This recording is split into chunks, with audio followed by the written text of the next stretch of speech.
We thought that we understood when we started this journey that, okay, cars are very expensive, let's design a cheaper car. No, there are many, many other challenges in racing, and we learned them mainly by operating a racing series.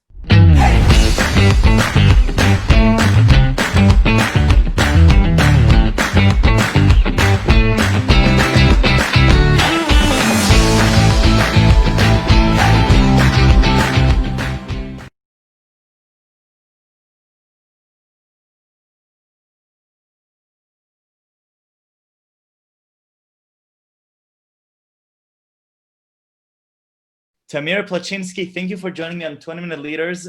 Good afternoon to both of us. Thank you. Happy to be here. Okay, before we start, I need you to tell me about this background. What am I seeing here? Yeah, it's cool, huh? What you see is the different user interfaces of our data platform, which we call RAMP, a data platform developed for motorsport. This is what Griiip is now involved in, focusing in, and that's different screens. So in order for me to even begin to try and understand what I'm seeing here, like I mentioned before we started, I don't know the difference between the Toyota and the Kia and the Hyundai. To me, they're all bare metals on four wheels that get me from point A to point B, but I really appreciate people that have a passion for it. So Tamir, tell me, before we start talking about racing cars, how do you get started with an industry like this? What type of upbringing do you have where you get so passionate about race cars?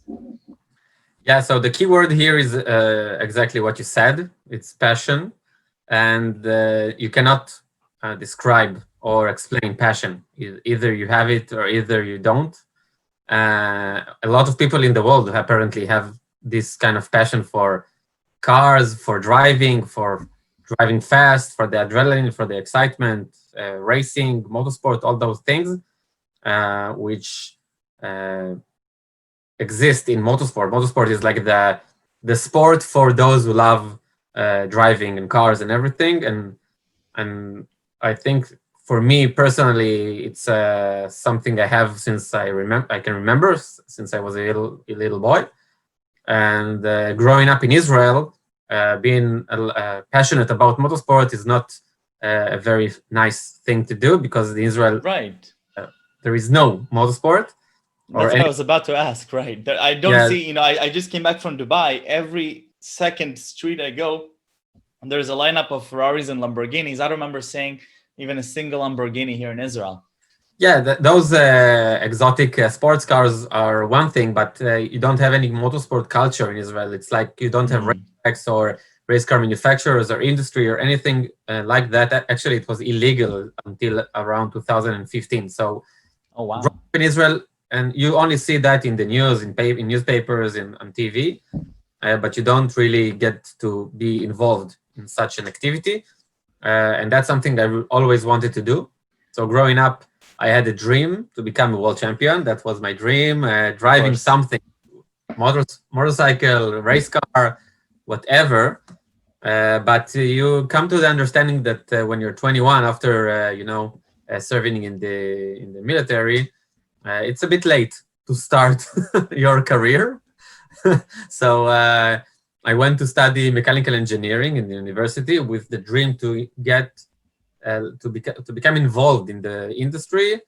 I described it to myself back then as being involved in the automotive industry, and I wanted to go to Italy. That was like a country I saw as the best place to go and do that. Ferrari or Lamborghini, I didn't really care. And then it became reality when during my studies I started a Formula student team. It's like a team of students developing race cars for a student competition. You race against other universities. Wow. And I started the first team in Israel back in 2010, and then we went to an event in Italy. We were the team. It was totally underground project. No one in the university really knew what we were doing. We tested the car in abandoned parking lots at night. It was really one day we will make a movie on that year. And then going to Italy for the event, I met the main sponsor of the competition was a race car company from Italy, and they offered me a job. So I fulfilled my dream, and I went to work in motorsport, in race car manufacturer, the best one in the world, called Dallara. Spent 6 months living the dream completely, as you can imagine. And then coming back to Israel, I was so hyped about, okay, I know what I want to do. I love racing. I love race cars. Let's do something in Israel in motorsport. And I saw only advantages in the fact that there is no industry in Israel in motorsport. You can only if you have no constraints, you can do whatever you want. 100%. Right. So, Tamir, before we continue, I have to get a little bit of a better understanding about motorsports as an industry, even before we get to what you're doing with Griiip, because to an outsider, all I can think about is that some places there's race cars, there's these crazy people that get into these crazy fast cars that are driving around in circles to beat the fastest time. What is this industry all about? What is the excitement? To give me some numbers. Who is the audience? What does it take to get there? I'm curious about this. Yeah, that's a good question. So, motorsport is probably, I think I won't offend anyone by saying that it's the most complex sport in the world. You don't only have the athlete, you have also the machine, and it's about the man-machine integration that eventually wins the race. And it's harder to understand as a viewer, as a fan, because it's not like you have a ball, you need to throw it, you have a score. This is it's more complex. You need to understand why this driver is faster than the other. There are a lot of things that you don't catch with the untrained eye. And also you have, let's say in a race, 10, 20, 50 cars, it doesn't matter the number, but as the number of cars are the number of potential events happening every second. On a football game or basketball, you have one ball. All the eyes are looking at that ball, and what happened with the ball is the event going on. In a race, you have a lot of cars. Everyone can do something, so you have many balls. So it's much difficult to understand, but still watching cars going fast on a track, it's a very exciting thing. The battle, that it's the risk factor back then when it started, make the sport very much gave the interesting factor to it. Right. They are risking their lives, and unfortunately, we can still see drivers getting hurt on the track, even though safety became much better than it used to be. But the combination of speed and risk and sound and everything is like a spectacular, like no other sport, at least in my mind. But being that complex with the facilities and the cars or motorcycles and everything, it's a very expensive sport. And that's like a big negative thing for the industry, because you always want to have as many drivers and as many people participating, but there is the money barrier in motorsport that you need to have a lot of money. Money plays a very big role in motorsport. Right. You actually surprised me when you talked about the human machine integration, that is a key to success. I always imagined it that, you have the top players, the top athletes. I didn't even think of them as athletes. I thought of them, okay, they're really great, hand-eye coordination. And then whoever gets the best car wins. But what you're saying is that it's the combination of the car specs and the driver's, specific skill sets that if they're aligned, that's what is causing the special circumstance, right? It's not just that if a car is better, then that's it, they win. Yeah. If you look at the different racing series in the world, that balance varies from, let's say, Formula 1, when there are different manufacturers, and we look at Formula 1 as a series where the car has more effect on the final result. If you look at lower tier series, let's say, even what we call single maker series, where all the cars are identical, but you can still do different setups for the car. So that's where the driver's talent Right. comes. That makes a lot of sense. So I'm looking at a dashboard, and I have no idea why we would need a dashboard for a motor racing industry. Tell me about this. Of course, I'm teasing when I say that that a lot of the things that I don't understand, it's too complicated for me to understand. But I wish I understood it better. So I think, by the way, this dashboard as a mirrored, because I think I see the English there back up like. I think I'm seeing it okay.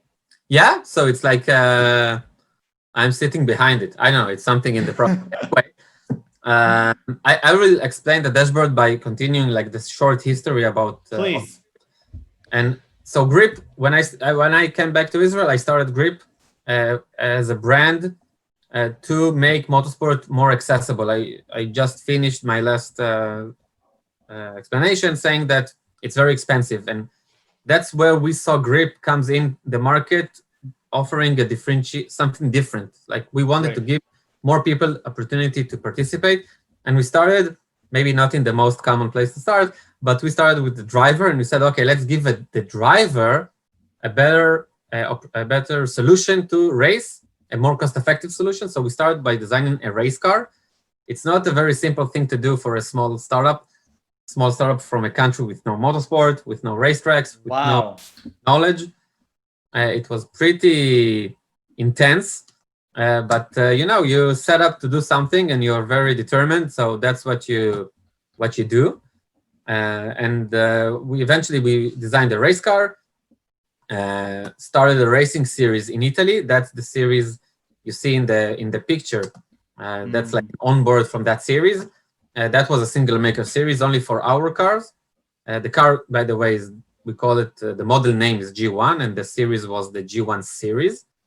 It ran for 2 years, and during those 2 years, we learned a lot about motorsport. We thought that we understood when we started this journey that, okay, cars are very expensive, let's design a cheaper car. No, there are many, many other challenges in racing, and we learned them mainly by operating a racing series. We could know that before we started this racing series. You can imagine an Israeli manufacturer of racing cars runs a series in North Italy. It's not the most common thing you'll hear. By the way, how does this work? So you design the cars, you manufacture the cars, and then you have to go and pitch those cars as a series to drivers to come and drive them to compete? Is that how it works? Yeah, something like that. Yeah, you need to start building your connections and get to know more teams and more drivers and convince them that your series have a value for them, because it has a lower barrier for entry and it's very fast, the cars, and you have a lot of exposure, so people will see you if you want to start your career and stuff like that. But saying that we were very focused on the series when we started back in 2018. But again, we wanted to, we were still, but back then we were a very small young tech company, and we thought, okay, what else we can do to make our cars better, to differentiate them from other cars. And we wanted to give the drivers the ability to not need to hire experts to help him improve, because motorsport, it's very data centric sport. You need to rely on data to improve. It's not as simple as kicking a ball into the goal or something. Even in that area, we are starting to see more and more data coming in. Right. Motorsport, on the cars, you have a lot of sensors already, and you need to know how to use that data to improve. And drivers usually don't know that. You need to hire that expert to do that. And we said, okay, we can go around that expert and give the driver those tips on how to improve automatically. If we make all the cars connected, we upload the data, we analyze the data in real time, and we give that to the drivers. And that's where we started developing our data platform. Wow. Again, it was for the driver. We had the dream, like you imagine you're driving and you're seeing, like you hear what you need to improve, or you see that on the dashboard or something, but the car teaches you. That's what we wanted to do. But then we started the series, we understood that this solution is not limited only for the driver, because as a series, you want to also differentiate yourself. You want to attract viewers, that will bring sponsors, that will bring more drivers. Right. It's So the not easy to circle, do yeah. that. So yeah, exactly. The up spiral. You did the exact motion that we are doing, and Marco, our EVP of Media Solutions, will be super proud when you see that, because this is what he does all the time. Anyway, so we understood that we have a solution here that no one has. No one else developed that yet. We looked for other solutions. We couldn't find anything.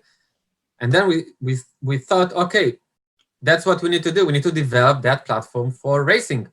Right. And this is where we saw the light, and we didn't look back since. And that's what you're seeing around, like on my background.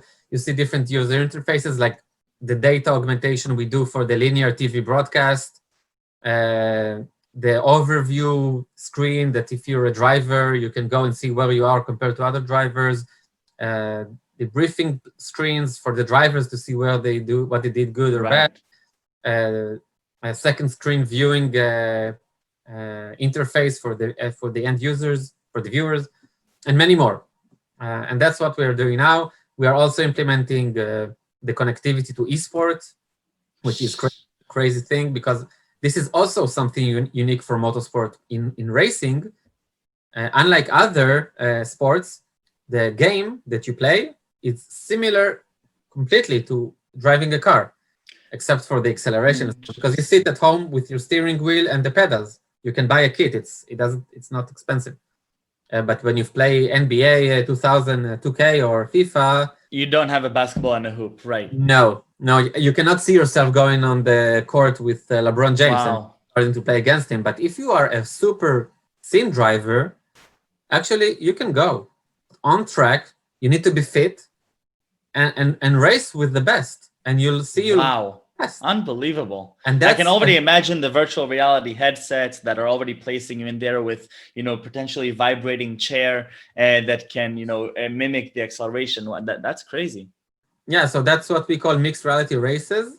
And this is something the platform is going to also, because it's a data platform eventually. And we can collect data from cars, we collect data from simulators. It's the same thing, and we merge them together. Wow, that's just unbelievable.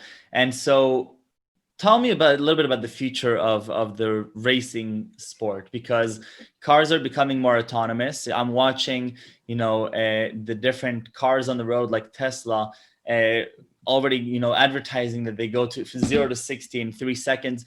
Is this going to affect in any way racing? Are we ever going to see autonomous cars racing each other, potentially also against humans? You'll be surprised, but there are already autonomous cars racing each other. There's a series called Robo Race, and they are autonomous cars that are racing each other. It's pretty cool. Motorsport traditionally acted as the development platform for the automotive industry. So you see a lot of manufacturers developing technologies on track, and then those technologies are being conveyed to the road cars that you are using. Okay. And we see that very strongly today with the electric revolution, that those electric components are being taken to the limit on the track and getting their track tested stamp, and then you can use that. So motorsport will play, as I see it, a very significant role in the years to come as the place where all those new technologies will be perfected. And also, even when whenever it comes and the roads will be filled with autonomous cars and you will not be allowed to drive, I think those islands where you can experience that human emotion, that is one of the most amazing. If you can fly a jet fighter, maybe it can be more exciting, but taking a car on track to the limit is something that it's crazy. It's amazing experience, and I don't see that disappear. I hope never. I'm gonna have to go and try that for myself because it sounds exhilarating. Being a little bit distant from the field, you never actually imagine yourself there, but now I can see why the excitement, I can see the thrill, and I can more than anything see the potential of what you're doing here. A data-driven platform for motor racing, both for the driver, but also for the game, for the player at home, for the viewer on the TV, and for the team that is debriefing after, and also the manufacturer of the car that wants to see, okay, how did the driver interact with the car? What were the limitations? How did we hold up against others? I think that you're exactly onto what it should be, and it's really, really impressive. Thank you, Tamir, for taking the time to share this with me. Before we leave, I have to ask you for the hardest question, 3 words that you would use to describe yourself. I just wanted, before I answer, to say that you describe it perfectly, but because what we are saying that we are doing is creating a digital universe around racing brands. So that's, you described that universe with all the users. Wonderful. So it was beautiful. Thank you very much. 3 words. Determined, I think. Creative. Yeah.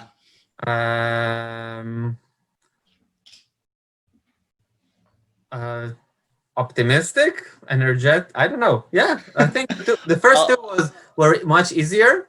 That's why it's the hardest question, and I'll take all those 4 or 5 words. All of those seem to make perfect sense. I think the first 2 were the strong, like what I say, what I think can describe myself the best. 100%. Just the story of growing up in Israel with practically no industry, but yet you have the passion and motivation to go there, creating this grassroots program within Ben Gurion University in Beersheba of a team that is going to race with a car in Italy, going to land a job in Italy, coming back, starting a company based in Israel that creates a series in Italy. I mean, it's the whole stories of determination and perseverance and creativity above it all. So thank you, Tamir, again for the inspiration. This was wonderful. Toda rabba, and stay safe and healthy. Yeah, my pleasure and honor. Thank you.